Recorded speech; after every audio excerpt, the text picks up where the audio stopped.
वज़ीर-ए-आज़म नरेंद्र मोदी अब से कुछ ही देर में पीएम स्वनिधि के मुस्तफिदीन से करेंगे खिताब। 1 लाख स्ट्रीट वेंडर्स को देंगे कर्ज और अब तक 62 लाख से ज्यादा स्ट्रीट वेंडर्स को दी है 10,978 करोड़ रुपए से ज्यादा की रकम। वज़ीर-ए-आज़म नरेंद्र मोदी ने दिल्ली मेट्रो के चौथे मरहले में 2 इजाफी राहदारियों का रखा संगे बुनियाद। लाजपत नगर से साकेत जी ब्लॉक तक और इंदरलोक से इंद्रप्रस्था तक 20 किलोमीटर से ज्यादा तवील है कॉरिडोर। भूटान के वज़ीर-ए-आज़म शेरिंग टोब्गे आला सतही वफ्द के साथ पहुंचे भारत। 5 रोजा दौरे के दौरान वो सदर जमहूरिया द्रौपदी मुर्मू और वज़ीर-ए-आज़म नरेंद्र मोदी से करेंगे मुलाकात। ताल्लुकात को मजीद मजबूत करने पर होगा तबादला ख्याल।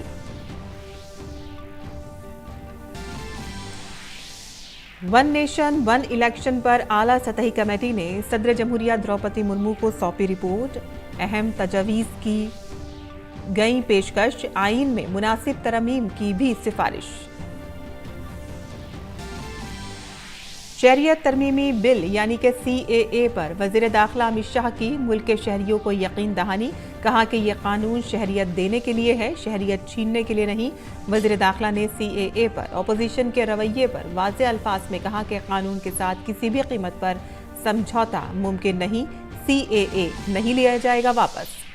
और CAA पर तनाज़ा बयान देने पर दिल्ली के वज़ीर आला अरविंद केजरीवाल की 4 जानिब तनकीद। बयान पर हिंदू पनाह गुज़ीन बरहम। वज़ीर आला की रिहाइश का घेराव करके किया एहतजाज। आदाब नाज़रीन, खबरनामे में आपका इस्तकबाल है। मैं हूं साइमा खान। अब खबरें तफसील से। वज़ीर-ए-आज़म नरेंद्र मोदी का दिल्ली के जवाहरलाल नेहरू स्टेडियम में पहुंचने पर पुरतपा खैर मकदम किया गया। यहाँ वज़ीर-ए-आज़म का स्वनिधि योजना के मुस्तफिदीन से खिताब का प्रोग्राम है। इस मौके पर वज़ीर-ए-आज़म 1 लाख स्ट्रीट वेंडर्स को इस स्कीम के तहत कर्ज भी तकसीम करेंगे, जिसमें दिल्ली के 5,000 स्ट्रीट वेंडर्स शामिल हैं। वबाई अमराज की वजह से आए आलमी माशी बहरान के दौरान मुआशरे के पसमानदा तबकात को माली इमदाद फराहम करने के वज़ीर-ए-आज़म के विजन से मुतासिर होकर पीएम स्वनिधि स्कीम 1 जून 2020 को शुरू की गई थी और अब तक मुल्क भर में 62 लाख से ज्यादा स्ट्रीट वेंडर्स को 10,978 करोड़ रुपए से ज्यादा के 82 लाख से ज्यादा कर्ज तकसीम किए जा चुके हैं और सिर्फ दिल्ली में ही 232 करोड़ रुपए के तकरीबन 2 लाख कर्जे तकसीम किए गए हैं। ये स्कीम अब भी उन लोगों के लिए माली शमूलियत और मजमूई बहबूद की अलामत बनी हुई है जो हमेशा इससे कमोबेश महरूम रहे हैं। इस प्रोग्राम के दौरान वज़ीर-ए-आज़म दिल्ली मेट्रो के चौथे मरहले में 2 इजाफी राहदारियों का संगे बुनियाद भी उन्होंने रखा। ये कॉरिडोर मजमूई तौर पर 20 किलोमीटर से ज्यादा तवील होंगे और राब्ते बढ़ाने और ट्रैफिक के हुजूम को मजीद कम करने में मददगार साबित होंगे। और वज़ीर-ए-आज़म नरेंद्र मोदी ने अपने सोशल मीडिया प्लेटफॉर्म X पर मेरा पहला वोट देश के लिए मुहिम पर एक वीडियो शेयर किया है।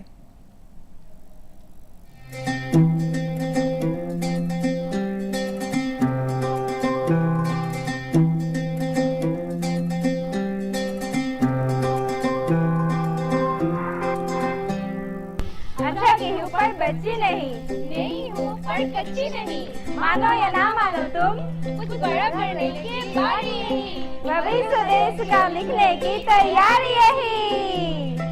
बचपन से अब तक मेरी माटी ने पुकारा, मुझको है मेरे देश के पुकारा। चल पड़े हैं हम सबके कदम, देश का भाग्य बदलने निकल पड़े हम।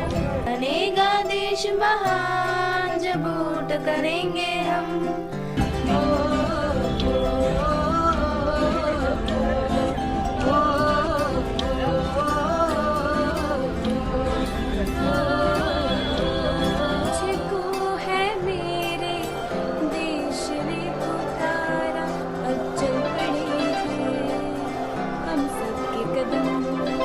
बदलने भाग्य देश का निकल पड़े हैं हम पहली बार वोट देने वाले हैं। मेरा पहला वोट देश के लिए। मेरा पहला वोट देश के लिए। आइए सब मिलकर इस कैंपेन का हिस्सा बनें। जय हिंद। और आगे बढ़ते हैं, जहां भूटान के वज़ीर-ए-आज़म दाशू शेरिंग टोब्गे आज से भारत के 5 रोज़ा दौरे पर हैं। रवा साल जनवरी में ओहदा संभालने के बाद ये उनका पहला गैर मुल्की दौरा है। वज़ारत ख़ारजा ने कहा कि दौरे के दौरान भूटान के वज़ीर-ए-आज़म सदर जमहूरिया द्रौपदी मुर्मू से मुलाकात करेंगे और वज़ीर-ए-आज़म नरेंद्र मोदी के साथ दो तरफ़ा बातचीत करेंगे। वज़ीर-ए-आज़म शेरिंग टोब्गे के साथ वफ़्द में वहाँ के वज़ीर ख़ारजा, तिजारत, तवानाई और कुदरती वसाइल के वज़ीर, सनत, तिजारत और रोज़गार के वज़ीर और भूटान की हुकूमत के सीनियर हुक्काम बिन होंगे। वज़ारत ख़ारजा ने कहा है कि भूटान के वज़ीर-ए-आज़म का दौरा दोनों फ़रीक़ों में हमारी मुनफ़रिद शराकतदारी में पेशरफ्त का जायज़ा लेने और हिंदुस्तान में भूटान के दरमियान दोस्ती और ताउन के पायदार ताल्लुक़ात को वुसअत देने के तरीक़ों और ज़राए पर तबादला ख़्याल करने का मौका फ़राहम करेगा।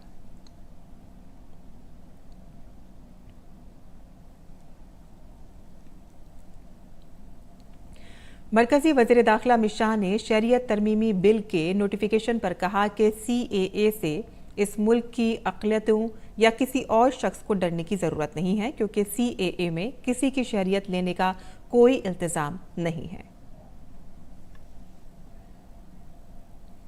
सारे विपक्षी दल, ओवैसी हो, राहुल गांधी जी हो या अरविंद केजरीवाल हो या ममता जी हो, ये झूठ की राजनीति कर रहे हैं। इसलिए टाइमिंग का महत्व नहीं है। भारतीय जनता पार्टी ने 2019 में अपने घोषणा पत्र में कहा है कि हम CAA लेकर आएंगे और पाकिस्तान, अफगानिस्तान और बांग्लादेश के जो शरणार्थी है उनको नागरिकता देंगे।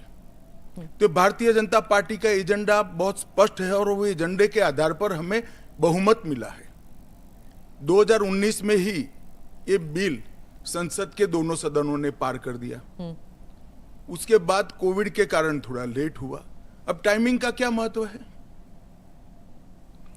वज़ीर दाखिला अमित शाह ने CAA की टाइमिंग पर अपोजिशन की तरफ से उठाए गए सवाल पर कहा कि तमाम अपोजिशन पार्टियां झूठ की सियासत कर रही हैं और इसीलिए टाइमिंग अहम नहीं है। अपोजिशन खुशामद की सियासत करके वोट बैंक को मजबूत करना चाहती है। और वज़ीर दाखिला अमित शाह ने कहा कि वो सभी लोग जिन्होंने 15 अगस्त 1947 से 31 दिसंबर 2014 के दरमियान भारत में दाखिल हुए हैं, उन तमाम लोगों का यहाँ इस्तकबाल है। ये एप्लीकेशन देश की सभी भाषाओं में है। आपकी भाषा में आप डाउनलोड कर सकते हो, एप्लीकेशन कर सकते हो और आपकी समय की अनुकूलता से भारत सरकार आपको इंटरव्यू के लिए बुलाएगी और डॉक्यूमेंट की ऑडिट के लिए बुलाएगी। 15 अगस्त 1947 से लेकर 31 दिसंबर 2014 तक जो भी आए हैं वो और उनके बच्चों का भारत में स्वागत है। और केरल, तमिलनाडु और मगरबी बंगाल इस बयान पर कि वो अपनी रियासत में CAA को नाफिज नहीं करेंगे, मरकजी वज़ीर दाखिला अमित शाह ने कहा कि हमारे आइन के आर्टिकल 11 में पार्लियामेंट ने शरीयत से मुताल्लिक़ कानून बनाने का हक सिर्फ और सिर्फ भारत की पार्लियामेंट को दिया है। हमारे संविधान के अनुच्छेद 11 में संसद ने नागरिकता के बारे में कानून बनाने का अधिकार केवल और केवल भारत की संसद को दिया गया है।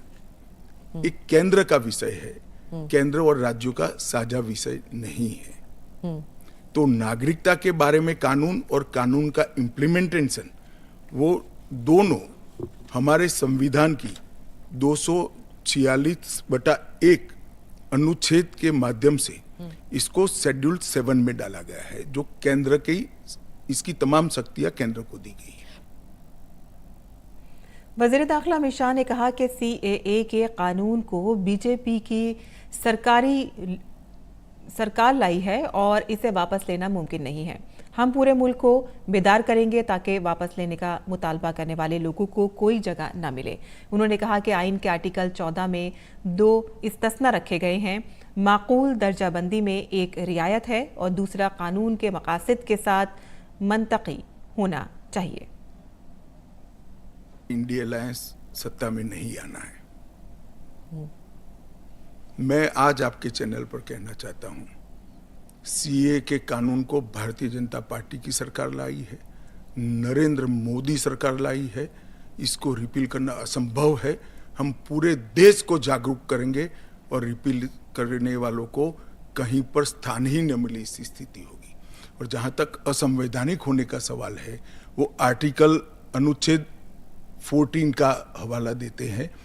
वो भूल जाते हैं कि अनुच्छेद 14 में 2 अपवाद रखे हुए हैं। एक रीजनेबल क्लासिफिकेशन का अपवाद है और दूसरा कानून के उद्देश्यों के साथ लॉजिकल संबंध होना चाहिए। तो वो आर्टिकल 14 का वायोलेशन नहीं करता है। वज़ीर दाखिला अमित शाह ने कहा कि CAA कबायली इलाकों के ढांचे और हुकूक को कमजोर या तब्दील नहीं करेगा।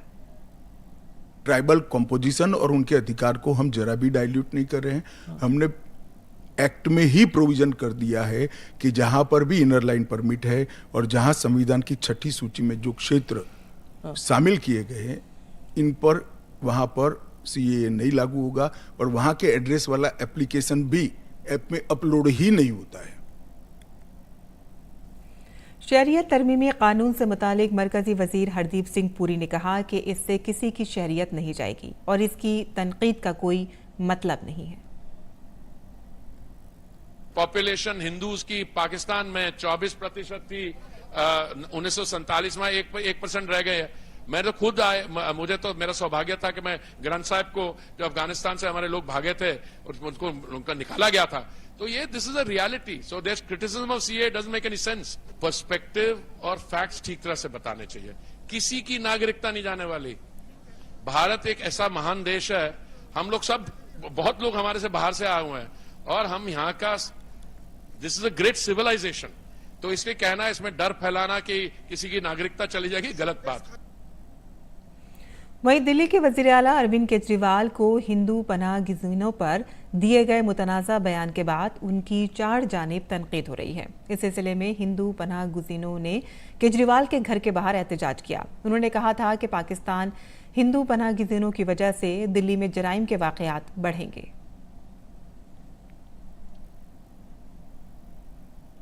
और CAA पर अपोजिशन के इल्जामात पर मरकजी वजीर गिरिराज सिंह ने कहा कि वो अपोजिशन पार्टियों की सोच से परेशान हैं। उन्होंने कहा कि अरविंद केजरीवाल हिंदुओं को गाली दे रहे हैं, लेकिन जब पाकिस्तान में शादी की तकरीब के दौरान हिंदू बेटियों को अगवा किया जाता है तो वो कभी नहीं बोलते। अरविंद केजरीवाल साहब हिंदुओं को गाली दे रहे हैं, कभी इनकी जुबान नहीं खुलती। जब पाकिस्तान में हिंदुओं की बेटी को मंडप पर से उठा जाता तब तो इनकी जुबान नहीं खुलती। लेकिन वो पीड़ित, वहां उसको सहारा पाकिस्तान में नहीं मिलता, वो भाग करके हिंदुस्तान नहीं आएगा तो कहां जाएगा? और वो आया तो हिंदू है, इसका मतलब वो चोर है, हिंदुओं को चोर कह रहे हैं। मरकजी वजीर दिफा राजनाथ सिंह ने आज आसाम के कोकराझार में एक अवामी रैली से खिताब किया। उन्होंने कहा कि पूरी दुनिया ने मान लिया है कि इस बार के इंतखाबात में NDA की हुकूमत मुकम्मल अक्सरियत के साथ बनने जा रही है। मरकज में तकरीबन 10 साल से वजीर आज़म मोदी की क़यादत में हुकूमत चल रही है। जब कांग्रेस की सरकार होती थी तो उन पर 1 या 2 साल के अंदर बदउनवानी के इल्जामात लग जाते थे, लेकिन इन 10 सालों में मोदी हुकूमत के दामन पर बदउनवानी का एक भी दाग नहीं है। 10 वर्षों तक हम लोगों ने सरकार चलाई है मोदी जी के नेतृत्व। इसके पहले भी केंद्र में काम करते हुए आपने कांग्रेस की सरकारों को भी देखा हो। दोनों में सबसे बड़ा अंतर क्या है? कांग्रेस की सरकारों पर साल 2 साल में ही भ्रष्टाचार के आरोप लग जाते थे, लेकिन 10 वर्ष का समय गुजर जाने के बावजूद भी मैं दावे के साथ कह सकता हूं, चाहे भारत हो अथवा दुनिया का कोई देश हो, उंगली उठाकर नहीं कह सकता है कि हमारे प्रधानमंत्री अथवा उनकी कैबिनेट के किसी मंत्री के दामन पर कोई भ्रष्टाचार की दाग लगी हुई हो। यह दुनिया का कोई व्यक्ति नहीं कर सकता। मरकजी वजीर खजाना निर्मला सीतारमण ने विकसित भारत प्रोग्राम के तहत IIT गुवाहाटी में मुनक़िद एक प्रोग्राम में शिरकत की। इस इदारे में तलबा से खिताब करते हुए मरकजी वजीर खजाना ने कहा कि अगर मोदी हुकूमत 10 साल में इतना कुछ कर सकती है तो हम 2047 तक बहुत कुछ कर सकते हैं। उन्होंने कहा कि भारत को 2047 तक तरक्की याफ्ता होना है। You will see a better India, a developed India when you are going to be in your middle age, by 2047, many of the school children will probably be in their peak productive years. A developed India is what we owe to each one of us. So I call upon all of you all to make sure that you spread the message of hope. If this can happen in 10 years, we can do a lot more towards 2047 so that you can live in a happy, proud, developed India. और आम आदमी party ने पंजाब में लोकसभा इंतखाबात के लिए पहली फहरिस्त जारी कर दी है, जिसमें 8 उम्मीदवारों के नाम शामिल हैं। पार्लिमानी इंतखाबात के लिए मुख्तलिफ नशिस्तों पर 5 वुज़रा को मैदान में उतारा गया है। मौजूदा मेंबरान पार्लियामेंट सुशील रिंकू पर दोबारा एतमाद जाहिर करने के बाद उन्हें जालंधर से टिकट दिया गया है और इसके अलावा गुज़िश्ता हफ्ते आम आदमी पार्टी में शामिल होने वाले गुरप्रीत सिंह जीपी को भी फतेहगढ़ साहिब से हटा दिया गया है। आपको बता दें कि आम आदमी पार्टी ने बहुत पहले पंजाब में अकेले इलेक्शन लड़ने का ऐलान किया था। मरकजी वजीर अनुराग सिंह ठाकुर ने हमीरपुर से बीजेपी उम्मीदवार बनाए जाने पर पार्टी का शुक्रिया अदा किया। उन्होंने कहा कि मुझे यकीन है कि हम इस बार तारीख रकम करेंगे। मैं माननीय प्रधानमंत्री जी का, माननीय गृह मंत्री जी का, माननीय राष्ट्रीय अध्यक्ष जी का, अपने केंद्र एवं प्रदेश के समस्त नेतृत्व का बहुत बहुत आभार प्रकट करता हूं, जिन्होंने एक बार फिर विश्वास दिखाया है और 5वीं बार मैदान में उतरने के लिए हमीरपुर संसदीय क्षेत्र से मुझे टिकट दिया। हमीरपुर की जनता ने हर बार रिकॉर्ड को और बड़ा किया है, जीत को और बड़ा किया है। मुझे पूर्ण विश्वास है मोदी जी के शानदार काम, मेरे प्रयास इस बार इतिहास रचने का काम भी करेंगे। जहां एक और हम हमीरपुर से रिकॉर्ड जीत और इतिहास दर्ज करेंगे, वहीं हिमाचल प्रदेश की चारों लोकसभा सीटें मोदी जी की 400 का आंकड़ा पार करने के लिए उसमें मदद करेंगे। इंदौर से उम्मीदवार बनाए जाने पर बीजेपी रहनुमा शंकर लाल वाणी ने कहा है कि हम सब मिलकर इंदौर में नई तारीख रकम करेंगे। प्रधानमंत्री जी का, केंद्रीय नेतृत्व का, प्रदेश के नेतृत्व का धन्यवाद देना चाहता हूं कि मेरे जैसे छोटे कार्यकर्ता को एक बार फिर से इंदौर की सेवा करने का मौका मिला है। हम सब मिलकर पार्टी के कार्यकर्ता जी जान से लगकर और इंदौर की जनता के आशीर्वाद से इंदौर में एक नया इतिहास बनाएंगे। बीजेपी लोकसभा इंतखाबात के लिए अपने उम्मीदवारों की फहरिस्त में खवातीन को अहम तरजीह दे रही है।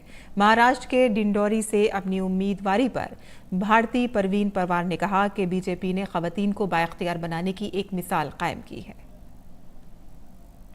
नारी शक्ति का सम्मान करने के साथ साथ मुझे लगता है ये अवसर देके फिर एक बार हमारी सरकार ने, हमारी भारतीय जनता पार्टी की सरकार ने ये महिला सम्मान, महिला सक्षमीकरण का उदाहरण दिया है। आज हमारी अनेक महिलाएं महाराष्ट्र से सांसद उम्मीदवार बनी है, तो ये महिलाओं का सम्मान है। इसलिए मैं आभार भी व्यक्त करती हूँ और ये विश्वास जताया, इसीलिए मैं धन्यवाद भी देना चाहती हूँ।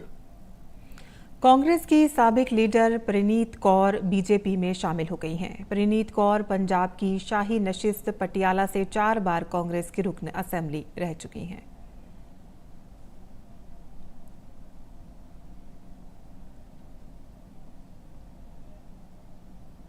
जैसे अभी विकसित भारत चल रहा था प्रोग्राम, क्या क्या गरीब से गरीब और इंडस्ट्री तक उन्होंने जो नीतियाँ बनाई हैं और हमारे जो आगे लेके गए हैं हमारे देश को, मुझे पूरा विश्वास है कि वो ही है एक शख्स जिनकी नेतृत्व में और भारतीय जनता पार्टी की नेतृत्व में हम अपने बच्चों और अपने देश को सुरक्षित रख सकें और उनको आगे ले जा सकें।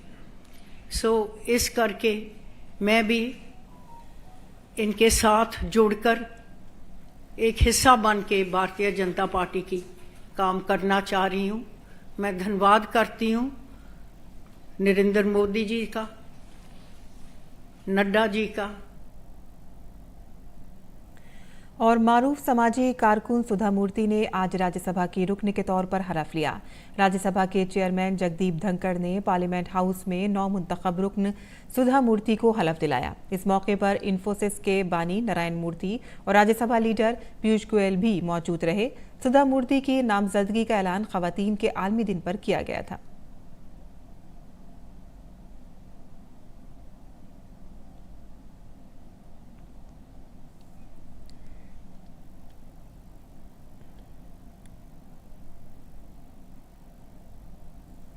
सुप्रीम कोर्ट ने अजीत पवार ग्रुप से अंडरटेकिंग देने को कहा है और कहा है कि वो इंतखाबी मुहिम में शरद पवार का नाम और उनकी तस्वीर का इस्तेमाल नहीं करें।